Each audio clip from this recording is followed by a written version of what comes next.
Saang bansa ka po ngayon? Saang bansa ka, Ate Cherry? Okay, so okay na siguro. Okay, try natin ulit tawagin si Mentor Selena Pajares.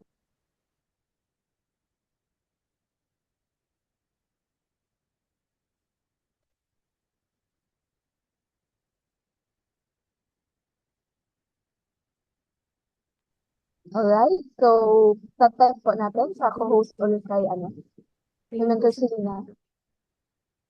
Alright, so hello everyone. So back to our topic, no? So meron lang tayong inayos para at least mas clear. Ayan. Okay, so right now po, no, ipakita ko lang sa inyo, no, yung ating topic. Okay? Ayan, so nakikita niyo na po ba? Ayun. So, by the way guys, I'm Coach Selena Pajares. So, ako po yung magtuturo sa inyo about dito sa financial literacy, okay? So, but anyway, ano nga bang pag-uusapan natin? Okay, ang topic natin ngayong gabi is all about the financial literacy. Okay, financial literacy program. Okay, para at least hindi lang ang alam mo dito is paano kumita ng pera, dapat alam mo kung saan napupunta yung pera mo, 'di ba? So dapat aware tayo sa ganyan. Okay? Bakit? So dito mo malalaman yung mga bakit nagtataka ka, bakit kaya may mga tao na hindi pa rin makaipon, bakit kulang pa sa hindi pa rin talaga sakto, 'di ba? Kinukulang pa rin, 'di ba? So ito yung dahilan kung bakit may mga tao na hindi actually aware pagdating sa financial literacy kasi actually ang FLP po hindi actually tinuturo sa paaralan. Okay, so siguro kung ituro man siya, hindi po lahat ng eskwelahan tinuturo po ito. Okay, so ito yung reason kung bakit maraming mga Pilipino ang tumatagal sa pagtatrabaho pero hanggang ngayon wala pa rin naiipon. Okay, so according po dito no sa statistics on financial literacy in the Philippines, no, 25% lang po na Filipino ang naiintindihan po ang about dito sa financial literacy. Okay, so ang liit lang. Okay, ang daming populasyon sa Pilipinas. Okay, ang daming nag-graduate pero halos hindi alam pagdating sa financial literacy. Okay, so kaya dito actually even mga teachers natin, no, 75% po of public school teachers nababaon sa utang. Bakit kaya ganon? Okay, syempre, ang alam lang nila pag kumikita sila, syempre gastos, bili dito, bili doon. At the same time, syempre, kumbaga, naituro sa kanila syempre yung program na loan dito, loan doon. So kumbaga, marami talagang mga teachers na ganun pa din. May mga teachers na wala pa rin talagang naiipon. Okay? Tumatanda, nababaon na lang sa utang, inaasahan na lang yung retirement fee nila, 'di ba? Actually hindi naman natin masisi, 'di ba? So yun yung hindi tinuturo sa atin yung pagdating sa financial literacy. Okay? So ngayon, okay, merong apat na quadrant, okay, kung saan kumikita ang tao. Okay? Meron ditong employment, meron naman pong self-employment. At pangatlo, meron pong business. At the same time, pang-apat, merong investment. So may apat na klase po kung saan kumikita ng pera ang tao. Okay, so ngayon, kung mapapansin niyo po, no, 95% of Filipino or 95% na population sa tao dito sa mundo, okay, ang pinaghahati-hatian lang nila is only 5% lang po ng yaman ng mundo. Samantala, ang daming tao na naghahati-hati sa 5% lang na yaman ng mundo. Samantala, dito naman sa pagnanegosyo, unti lang, maliit lang, kukunti lang yung mga nagbe-business. 'Di ba? So ilan lang yung mga nagnenegosyo?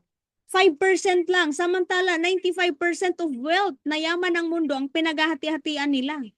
'Di ba? So ang tanong, saan ka nga ba dito? Okay? Nasaan ka ba? Nasaan ka ba dito? Employment ka ba? Nasa self-employment, business, investment, 'di ba? So kung mapapansin mo, okay, kahit saan pa po diyan sa quadrant na 'yan, okay, yung status mo right now, okay, especially right now nagtataasan yung mga bilihin. Okay, syempre talo pa rin yung kinikita mo especially kung nasa employment. 'Di ba? So kung mapapansin niyo po actually, bago lang po ito, latest po ito no. Ngayong araw lang actually pinost po ng Philippine Statistics, 'di ba? So kung mapapansin mo, nasa 8.5% na po ang inflation rate dito sa Pilipinas. Okay? From 4.2%, okay, nung March 2026, Ngayon, ang taas ng tinaas, di ba? So kung mapapansin mo, ito yung summary inflation report, consumer price index for the bottom 30% income household. Kung isipin mo, okay, kung titignan mo, magkano lang na lang ang sinasahod ng isang empleyado, especially yung mga kumikita lang sa minimum. 'Di ba? Ang liit lang.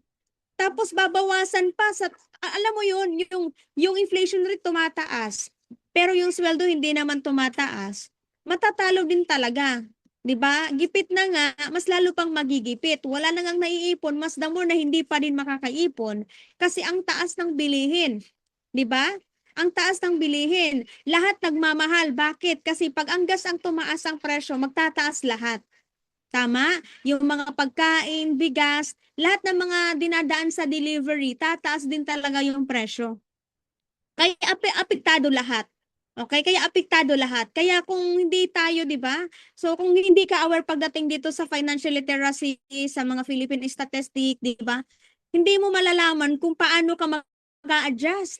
Kaya dapat aware tayo. So kung mapapansin mo, 'di ba, from January 2024, okay, hanggang ngayon na April 2026, kung makikita mo diyan, 'di ba?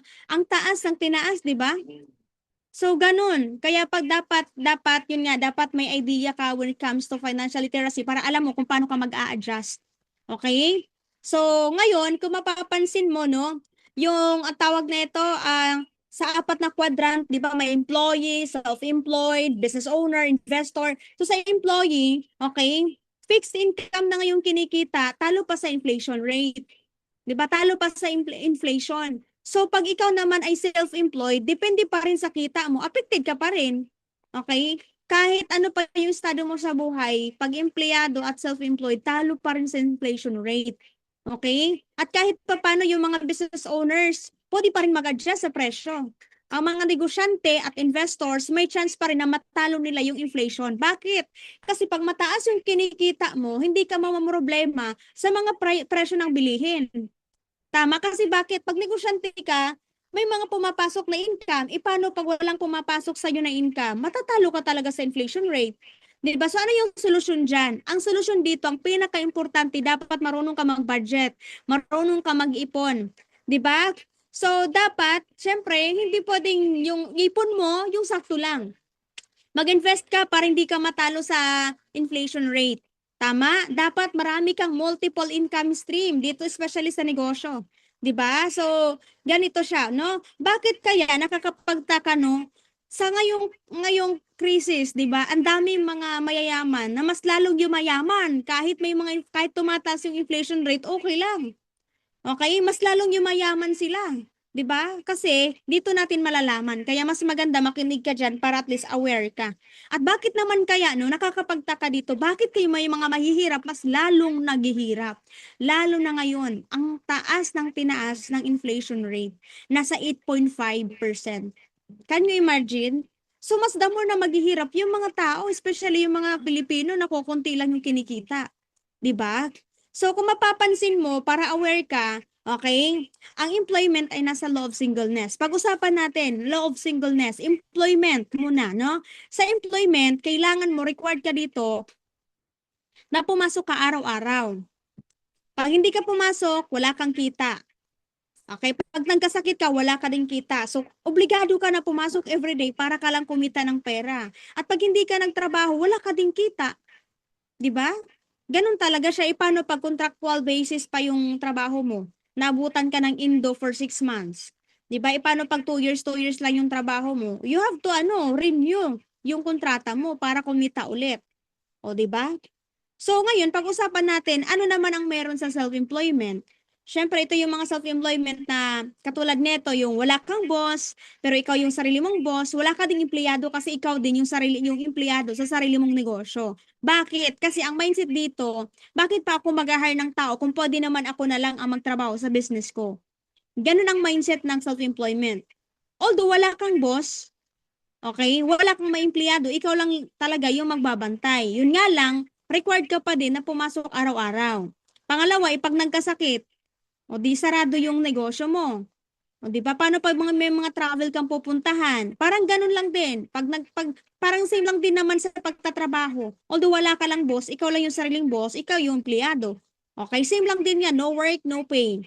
Pag hindi bukas yung tindahan mo, sarado, wala ka din kita. So you have to work. You have to open your business every day for you to earn. Pag hindi ka nagbukas ng tindahan mo, wala ka din kita. 'Di ba? So pag-usapan naman natin, ano bang meron sa law of leverage? Ito na yung sekreto ng mga mayayaman. Ito yung sekreto ng mga tao na mga successful. Ito yung sekreto ng mga tao na kumikita at hindi masyadong apektado sa inflation rate. Ano yon? Ano yung sikreto? Ito na yon, pag-uusapan natin ngayon. Ang about po dito sa law of leverage. Okay? Okay, so sa law of leverage, ito yung tinatawag in Tagalog pagpaparami. Kahit hindi ka pumasok sa trabaho or hindi ka mag-work, may kita ka pa din. Hala, Coach Marsh, pwede pala yun? Of course, yes, pwede po yun. For example, ito example na lang, no? Sino nga ba yung pwede nating pag-usapan na meron ngayon sa law of leverage? Okay, for example, si Lucio Tan, okay? Si Lucio Tan po, okay, si Lucio Tan po, marami siyang negosyo. Ano yung negosyo niya? Okay, ang negosyo na, ang business niya, Fortune Tobacco, Foremost Farm, Asia Brewery, itong group of companies, sa Philippine National Bank, Philippine Airlines, Logistics, University of the East, malls in Asia, in Hawaii, Allied Banking Corporation, Century Park, Tanduay Distillery, lahat na yan, business niya yan. Now, magtataka ka dito, bakit kaya nagagawa niyang i-manage na mag-isa lang naman siya? Actually, ang hindi mo alam at ang hindi natin alam, marami lang naman siyang empleyado. Ilan ba yung empleyado niya? 40,000 plus employees ang nagtatrabaho lang naman sa kanya every day, for 8 hours per day. Hindi lang siya mag-isa. Ang dami niyang empleyado sa Fortune Tobacco, Farmers Farm, Asia Brewery, ang dami. 'Di ba? So, all in all, ang tao niya, okay, madami, nasa 40,000 plus ang empleyado niya na nagtatrabaho sa kanya kada araw for 8 hours. So kung iisipin mo, si Lucio Tan, mag-isa lang naman siya, 'di ba? Pero ang hindi natin alam, ang sekreto niya pala, nag-hire siya ng tao na magtatrabaho sa kanya. Ano na lang yung meron sa kanya? Meron lang naman siyang financial freedom, meron lang naman siyang time freedom. So kahit hindi siya magtrabaho, kumikita siya. Bakit? May mga tao siya na nagmamanage sa negosyo niya, na binabayaran niya lang ang kada tao ng 8 hours, which is the minimum rate, minimum wage. 'Di ba? So ilang oras ang meron na na-save si Lucio Tan? 320 hours lang naman kada araw. So kung mapapansin mo, anong pagkakaiba ng law of leverage saka yung sa law of singleness? Sa law of singleness, wala mang leverage, wala ka ding kita pag hindi ka nag-work. Okay? Although you have 80,000 hours para magtrabaho, pero yun nga lang, abutin ka ng 40 years. Although si Lucio Tan, sa law of leverage, meron lang din naman siyang 80,000 hours, pero nagawa niya lang in 2 hours. Bakit kaya? Kasi ang dami niyang empleyado na nag-hire niya, 40,000. Okay, hindi siya mag-isa. Ibig sabihin, marami siyang tao. Sa love singleness, wala kang tao kasi ikaw yung tao na magtatrabaho para kumita. Ikaw lang mag-isa. Sa love leverage, marami. Ibig sabihin, you multiply your time using others people time. Ganun po yun. Okay? Samantala, sa love singleness, you need to working hard. Samantala, dito naman sa law of leverage, working smart ang ginamit niya. Okay? Working smart, matalino, ginamit niya yung isip niya, naging wise siya. Instead na siya yung gumawa, naghanap siya ng tao na gagawa para sa kanya. Ang tawag doon, law of leverage. Okay? Meron lang naman siyang 320,000 hours kada araw. Pero alam mo, ang hindi mo alam at ang hindi natin alam, 10 pesos ang kinikita niya per hour. Hindi lang yan, syempre. Okay? Let's say 10 pesos per hour. Estimated pa lang yan, ha? O, di ba? So, ibig sabihin, sa isang araw, kumikita siya ng 3.2 million. Di ba? So, ano na lang yan ngayon? Syempre, nagbabago ang panahon, mas the more siyang kumikita ng malaki. Di ba? So, in 3 days, nagawa niyang kumita ng 9.6 million. Okay? Sa loob singleness, anong meron? Pag hindi ka nagtrabaho, wala kang kita. Pero you need to work. You need to work para kumita, para makasurvive. Okay? You need to work. Working for 40 years. Although meron ka din naman 80,000 hours pero ginawa mo yan para mag-work. Pero grabe ang tagal, 40 years. Magkano yung binabayad sa'yo per hour? 120 pesos per hour. Although medyo malaki-laki. Nakaka 120 pesos ka per hour. 'Di ba? So ibig sabihin, kikita ka din naman ng 9.6 million. Parehas kayo ni Tito Lucio. Pero kikita ka ng 40 nakikita ka ng 9.6 million sa loob ng 40 years. Ganun siya katagal. Parehas kayo kikita ng 9.6 million possible. Pero kikita ka, grabe ang tagal, ilang taon. Pero siguro dapat hindi ka muna kakain, wala ka munang papadala na pamilya. Grabe yung pagtitipid mo niyan, pero for sure yan, makakaipon ka ng 9.6 million. Pero syempre ang tanong, magagawa mo ba yan? Syempre hindi. 'Di ba? So ano pagkakaba nila? Kumita siya ng 9.6 million pero ang tagal, 40 years, working hard. Samantala si Tito Lucio, nagawa niyang kumita ng 9.6 million, ang tawag doon, wais, working smart. 'Di ba? So ano pagkakaiba nito, no? Ito yung tinatawag na financial statement of the poor. Okay? The focus on just having a big income, not on building assets. 'Di ba may mga nasa single income? Kumikita ka. Okay, ang kinikita mo, for example, nagtatrabaho ka, OFW ka or empleyado ka. Syempre, ang inaasahan mo lang na papasok sa iyo na income, yung sweldo mo lang every month. Yung monthly income mo lang. Pag wala kang asset, syempre, wala kang choice kundi mangutang.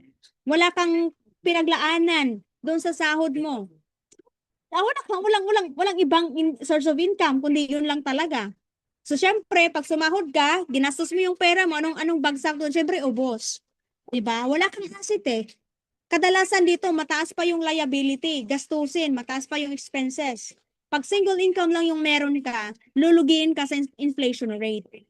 Diba? Ano ang sabi, diba, ni Robert Kiyosaki? Don't work for you to earn. Ayaw daw pag-work para lang kumita ng pera. Magtrabaho ka para pag kumita ka ng pera, gamitin mong asset yung kinita mo. Para yung kinikita mo, gamitin mong asset para mag-multiply kasi yun ang ginamit, okay, ng mga mayayaman or mga negosyante. So anong nangyayari pag puro ka lang work? Kaya minsan, marirealize mo na lang, okay, nagkakaedad na wala pa ring asset. Wala pa ring nangyayari, paulit-ulit lang. Kaya minsan napapaisip ka, natutulala ka minsan siguro pag after ng work mo, okay, siguro napapaisip ka o nagbumuni-muni ka, bakit kaya trabaho ng trabaho, walang nangyayari? Kasi anong meron? Nandito ka kasi sa rat race cycle. Ito yung rat race, ito yung cycle ng pagtatrabaho na walang naiipon. Kaya minsan napapaisip ka, bakit wala pa rin naiipon? Ang tagal na sa abroad, wala pa rin naiipon. Although, syempre may mga natutulungan, andun naman na tayo sa responsibility. Pero hindi ka dapat papayag na puro ka lang trabaho. 'Di ba? Kasi ang nangyayari, okay, magtatrabaho ka, kumikita ng pera, mapupunta sa payables mo. Minsan, pag magtira pa o single ka, syempre lifestyle. 'Di ba? Lifestyle o inuman tayo. Pag after ng day off, deserve natin 'yan. O pag sweldo, tara, bili tayo doon, bili tayo dito. Anong bagsak? Walang ipon.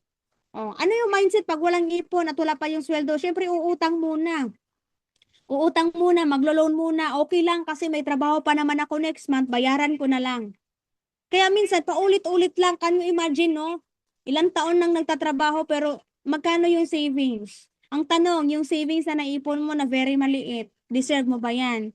Yan na ba yung magsasave sa'yo sa pagtanda mo? Syempre hindi. Kaya habang malakas ka pa, you need to prepare.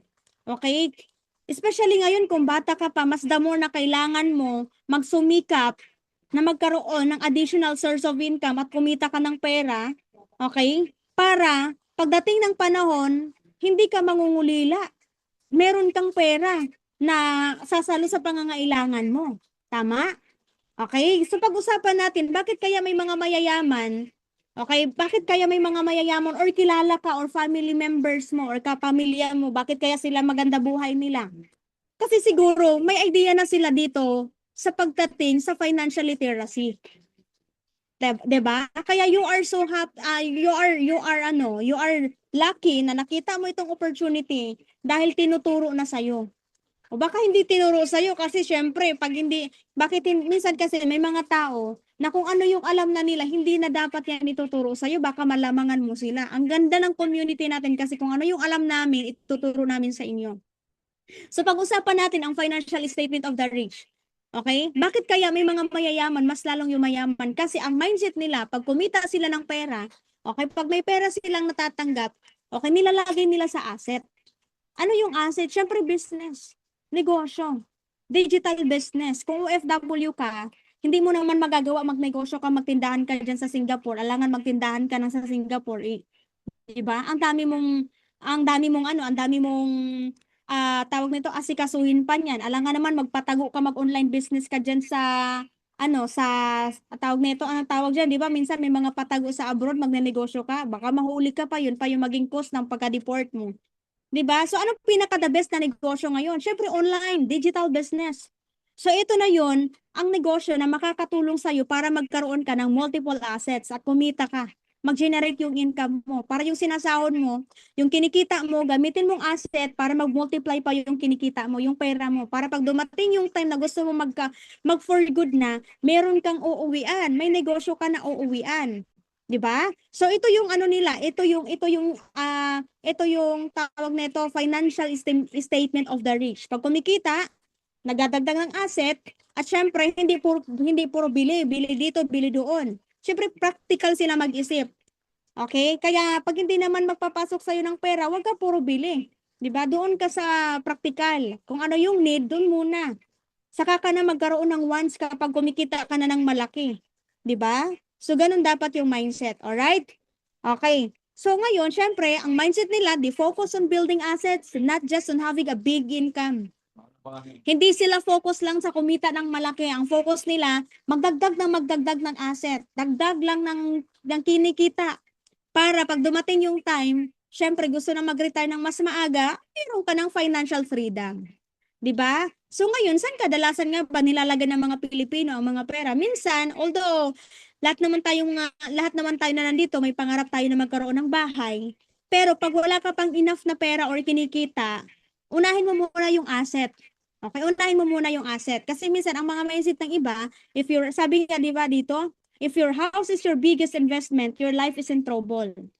Pero depende ha, pag naglagay ka ng bahay o nagpatayo ka ng bahay, kung pinatayuan mo, let's say for example, pinarentahan mo, asset yan. At least may kumikita ng pera. Pero kung nagpatayo ka ng bahay, pero andun ka naman sa abroad, wala namang tao, ang tawag doon, liability. 'Di ba? Kaya ang isang bahay, depende yan, pwede mong gamitin na asset or liability. Paano nagiging liability ang bahay? Siyempre, nagpatayo ka ng bahay, walang tumitira, okay, liability yan. O, di ba? So, paano siya magiging asset? Pag pinarentahan mo, syempre magiging asset pag nagpapasok ng pera. Di ba? So, dapat marunong ka dapat gumamit sa tama or maayos yung pera mo na pinagpaguran mo. Okay? Ayan. So, ngayon, ano ba yung invest on, sabi nga, di ba? Invest on money generating leverage asset. So, saan nga ba natin pwede ilagay yung pera natin na mapupunta siya sa leverage? Tandaan nyo guys, pag sinabi mong leverage, okay, you multiply your time using others people time. Dapat nagnenegosyo ka na kumikita ka pa rin na darating yung time kahit hindi ka na magtrabaho, may kumikita pa rin. Okay? Kasi bakit may magtatrabaho para sa iyo? Okay?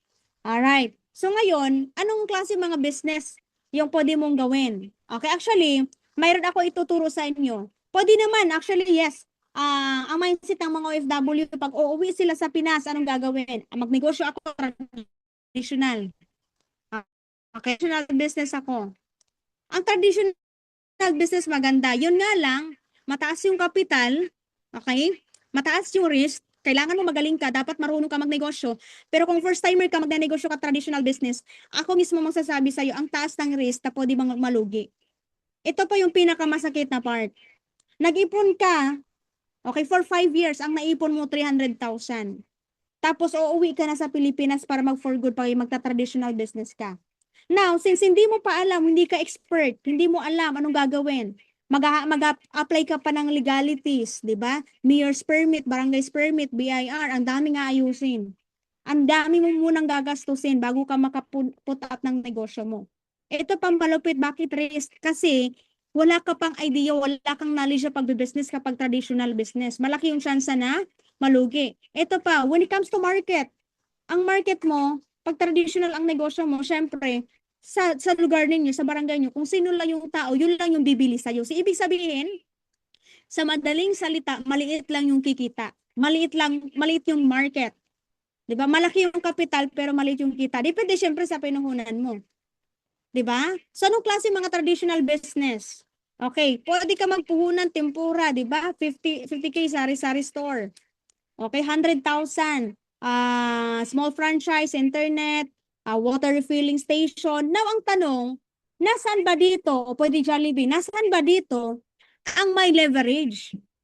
Yung kikita ka pa rin kahit wala ka dyan. Yung kikita ka pa rin kahit nasa ibang bansa ka. Nasaan ba dyan ang leverage? Okay? Siyempre, nandito sa Jollibee. Bakit naman Jollibee? Kasi si Jollibee, mahal nga lang ang puhunan. Pero kahit wala ka dyan, kikita ka pa rin kasi may mga tao ka na hinar na sila yung magtatrabaho para sa'yo. 'Di ba? So ngayon, anong pinaka the best na negosyo na pwede natin gawin? Alam mo, napakaswerte mo.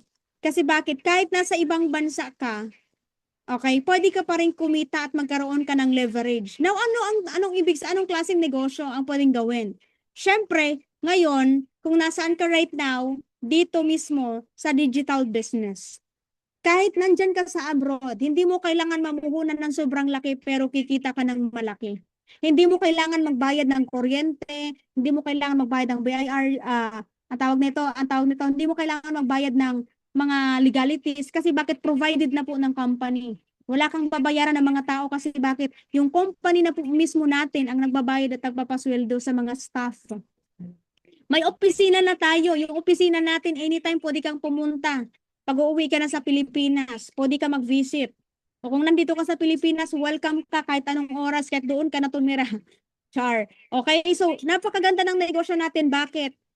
Online, kahit saan pwede mong gawin. Ganun kaganda ang negosyo. Bakit ko sinabi na leverage ang digital business may leverage? Kasi darating yung time, pag inaral mo lang talaga yung negosyo at nagkaroon ka ng mga digital partners dito sa negosyo natin. Okay? Dito sa business natin. At nagkaroon ka ng grupo, ng sarili mong team, nagkaroon ka ng grupo. At yung grupo mo, ginagawa din nila yung negosyo, doon ka magkakaroon ng leverage. Yung mga tao na mismo, sila na mismo yung, alam mo yon, yung mga digital partners natin, okay, yung mga magiging makakasama mo dito sa negosyo under your organization. Di ba? May leverage ka doon. Ano yung leverage doon? Yung ginagawa nila yung business, okay, yung ginagawa yung negosyo nila dahil gusto nilang kumita. Okay? Kaya sila magsisipag sa business kasi gusto din nilang kumita kagaya mo. Now, ito yung advantage mo. Dahil sa gusto nilang kumita at ginagawa din nila yung negosyo, ano yung advantage sa'yo sa part mo? Yung sales ng grupo mo, may points ka doon, may kikitain ka doon. Ang tawag doon, leverage. Hindi mo kailangan pasahuran yung grupo mo. Hindi mo kailangan swelduhan yung grupo mo, yung mga tao mo na nagtiwala sa'yo. Bakit? Kumikita na yan sila kasi nagnenegosyo din sila dito. Yan yung advantage mo dito sa business. Kasi may leverage ka na din sa online business natin. Okay? 'Di ba? So, actually, ang daming mga tao na mga mayayaman, na mga motivational speaker sa ibang bansa, okay, na talagang naa-amaze sila sa digital marketing dito sa business. 'Di ba? Sina Robert Kiyosaki, sabi nga dito, kung ako ka kuno, kung ako nga kuno, kung bata pa ako or malakas pa ako, kung magsisimula ulit ako sa business, kuno mas pipiliin ko pa na magnegosyo sa ngayon. Okay, sa digital business, sa ganitong klaseng negosyo. Bakit mas pipiliin niya? Kasi ang laki ng kikitain. Okay, ang laki ng pwedeng kitain. At the same time, hindi mo na kailangan magbayad ka ng mga, alam mo yun, walang masyadong overhead expenses kasi online na po siya. Ibig sabihin, online na yung business, yung client mo nasa online na. Kailangan mo lang ng strategy at sistema. Okay? Kasi pag ang negosyo mo walang strategy, wala kang sistema, mahirapan kang makasabay sa negosyo pa sa pag-income. Mahirapan kang kumita. Pero syempre, right now, ang masasabi ko lang sa'yo, kung gusto mo makasabay at kumita, magpaturo ka sa mentor mo, sa upline mo, sa coach mo. Okay? Magpaturo ka sa kanya kasi siya mismo ang nakakaalam kung paano ka tuturuan dito na kumita. Basta syempre, yung ugali mo dapat makinig ka. You need to listen. Okay? Kung mas bata ka sa mentor mo, you need maging humble ka muna. Okay? So, kung ikaw yung may edad, oh, it's okay. Okay, kung mas bata yung leaders mo, magpaka-mentor ka, magpaka-coach ka. Maging role model ka sa kanila.